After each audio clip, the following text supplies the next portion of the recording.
जीवन की यात्रा को दो प्रकार से कर सकता है। एक यात्रा है शक्ति की और दूसरी यात्रा है शांति की। शक्ति की यात्रा सत्य की यात्रा नहीं, शक्ति की यात्रा तो अहंकार की यात्रा है। फिर शक्ति चाहे धन से मिलती हो, चाहे पद से, चाहे मंत्र से, हम तो सिर्फ शक्ति चाहते हैं। अगर शक्ति चाहते हैं तो सत्य नहीं चाहते। हमारे द्वारा अर्जित की गई शक्ति शरीर की हो या मन की हो या अध्यात्म की हो, वो मजबूत करेगी हमें। और तुम जितने मजबूत होगे परमात्मा से उतने ही दूर चले जाओगे।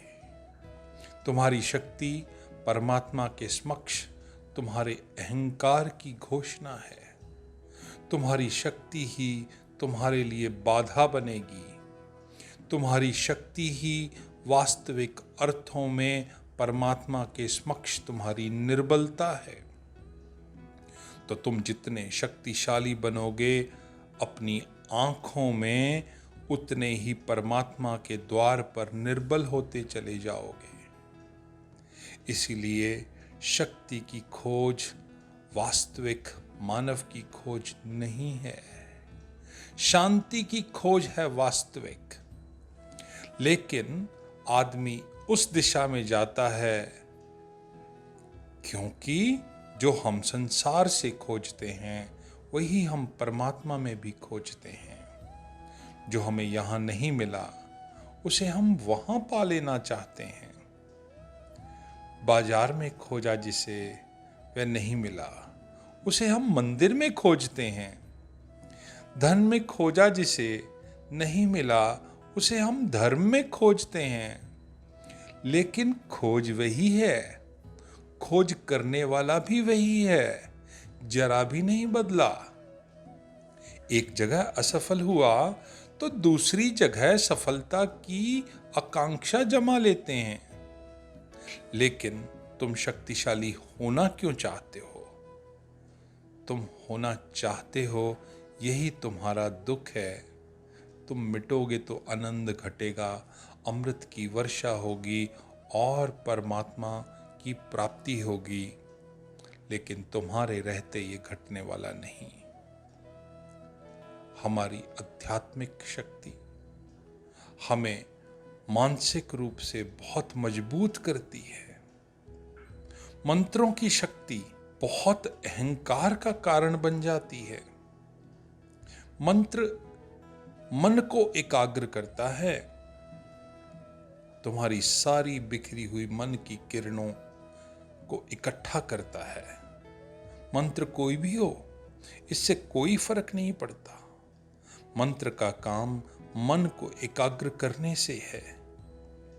जब तुम मंत्र को जपते हो तो तुम्हारे सारे विचारों की शक्ति हट जाती है और मंत्र में प्रवाहित होने लग जाती है और चित्त में सिर्फ मंत्र रह जाता है।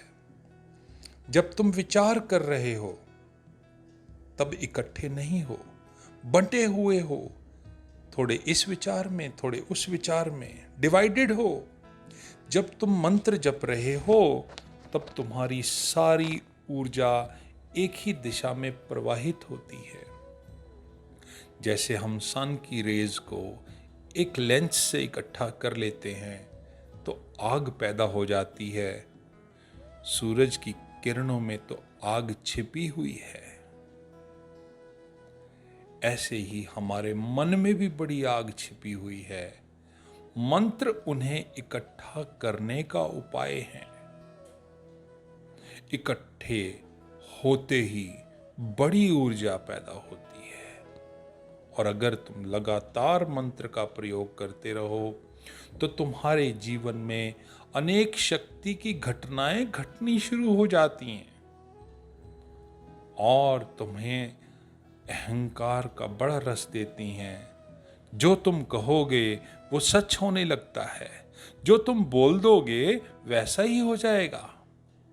अगर तुम अभिशाप दे दोगे तो भी फलित हो जाएगा।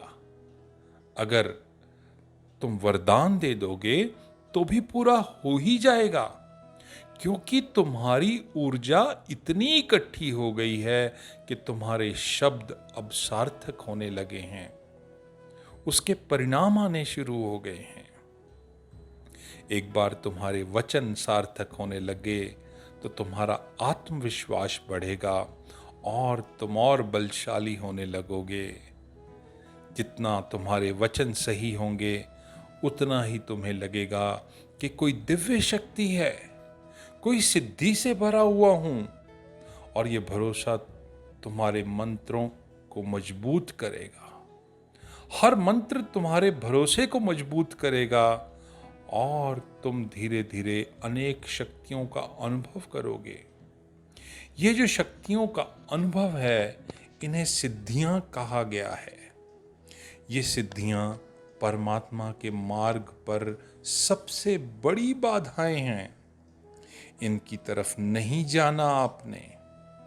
अगर आप जा चुके हैं तो वापस लौट आओ। जितनी जल्दी लौट सकते हो उतना अच्छा है, क्योंकि जितना समय इसमें आपने खोया है वो बिल्कुल व्यर्थ चला जाता है। और हर बार जितनी आगे तुम इन दिशाओं में जाते हो उतना ही लौटना मुश्किल लगता है। संसार शक्ति की खोज है, सिद्धि की खोज है, और परमात्मा शांति की खोज है, शून्यता की खोज है।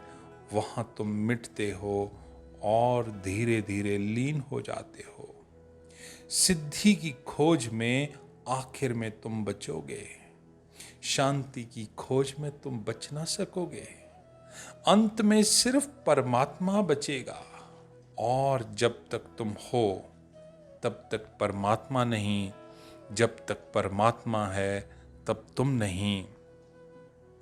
सिद्धि और शक्ति तो तुम्हें मजबूत करेगी, इसीलिए मंत्रों के साधक परम अहंकार से भरे हुए दिखाई पड़ते हैं। किसी अमीर का अहंकार उनके सामने कुछ भी नहीं, किसी बड़े पद अधिकारी का अहंकार भी कुछ नहीं। साधक का अहंकार, जिसे सिद्धियां प्राप्त हों, उसका अहंकार बहुत सूक्ष्म है, आंतरिक है, और उसका कारण भी है। धन छीना जा सकता है, चोरी हो सकती है। आज पद है, कल नहीं है। आज आप नेता हो, कल हार गए, राजनीति का क्या भरोसा। लेकिन मंत्र का भरोसा बड़ा प्रबल है, और मंत्र तुम्हारे मन पर ही निर्भर है, किसी और पर नहीं। इसलिए तुम ज्यादा सबल, आत्मनिर्भर और अपने पैरों पर खड़े मालूम पड़ते हो। अगर मनुष्य सिद्धि की दिशा में चला जाए तो समझो भटक गया। रस बहुत आएगा, क्योंकि अहंकार को रस आता है इन चीजों से, और मानुष अटक जाता है। और अगर मानुष शांति की यात्रा पर निकल पड़े तो स्वयं मिट जाता है और परमात्मा प्रकट हो जाता है।